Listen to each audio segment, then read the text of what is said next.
What's good, YouTube, man? It's your boy Young Dub coming at y'all with another video. As promised, I am going to do a comparison video between the Massive Audio Hippo XLR and the Resilient Sounds Onyx 12. Y'all been catching the videos that I did earlier, that I dropped earlier. I did put some DUB honeycomb dust caps on there. Like I said, man, I like to see my name on everything. I'm not sure if I'm going to do that with the Resilient Sounds, but definitely did over here, even though it didn't need it, because the Massive Audio did have one hell of a dust cap on it. Just I had a theme going with everything that I had in there, man. But getting on with the review, I know the subs are a little bit spaced apart. Y'all probably can't tell, maybe you can now with my fingers.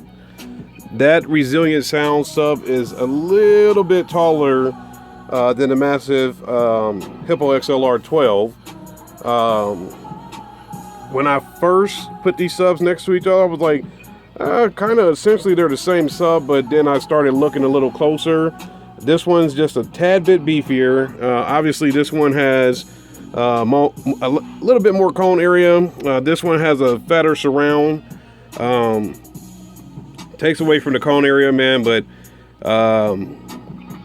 you know, this one has, I believe, 22 millimeters X max. This one has 30, so it's just going to give it more room for throw. This sub here is rated at 3,000 watts RMS. This sub is rated at 2,500 watts RMS, which is complete BS. And I can guarantee that because I've seen videos where people are running gobs of power to them. And quite frankly, one of the ways for me to tell that is to drop this girl over on her side. Let's see here. You can see the tinsel leads on this one. And let's see, Onyx, where are you at? I don't want to hit her on that weight. Check out the tinsel leads on the Onyx 12. Another difference on these subs, they both have the pole vent. This one has more cooling on the rear.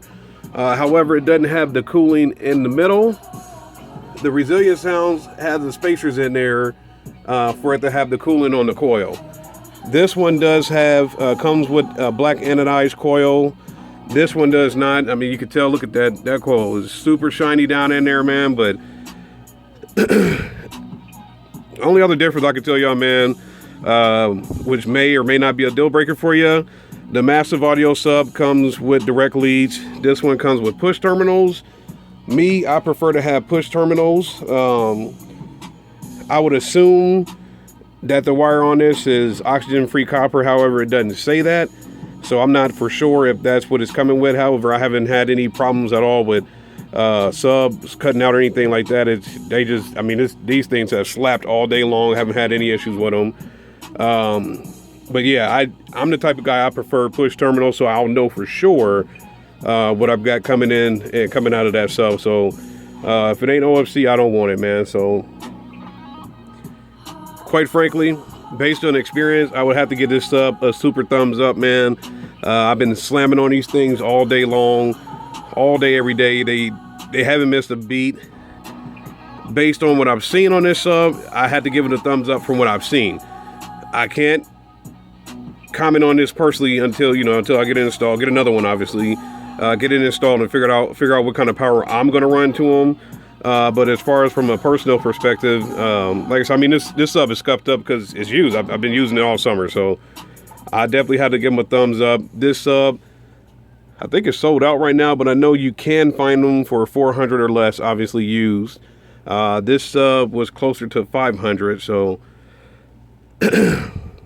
main thing I could say, at least in person, you could tell the motor on this is, I was going to say a tad bit bigger, but it's quite a bit bigger, man. Hopefully I can get a nice comparison.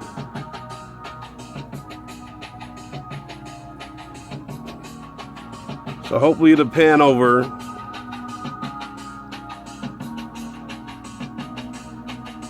I help y'all understand the differences in size. That's the bump back on this, and then the slope up on that is why it's a little bit bigger. This has a slope up as well, a little bit of a bump back, but not as much as this one. So like I said, this one 3,000 watts RMS is what it's rated at. This one is rated at 2,500 watts.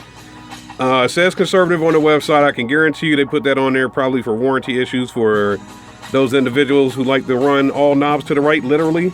I am not one of those individuals, so I'll do some more research on this one and figure out what kind of power I want to run to it, man. But nothing but positive reviews about this one. Thumbs up. Only thing I will say is make sure you break these things in. They do have one hellified glue smell to them, so break them in, man. But yeah, you know, essentially you should do that with all subs, man. So there's a comparison video. Hopefully that works out for individuals who are on the fence about these Massive Hippo XLR subs. I give them a 1,000% thumbs up. Go ahead and grab it if you know, if you're in the market for some. This one, patiently waiting, man. Like I said, we got to get another one. Got to get a box built, but right now my focus is going to be on the mids and highs. As I stated in a previous video, man, I got a lot of stuff coming in, man. So we'll go from there as far as moving on from the Massive XLR to the Resilient Sounds Onyx 12-inch subwoofer, man. So hopefully we'll do some more damage, man. Like I said, I just want to get louder, man. So y'all know the deal, man. Any questions, comments, concerns, go ahead and hit me up, man. It's your boy Young Dub, man. Y'all enjoy your night. I'm out of here.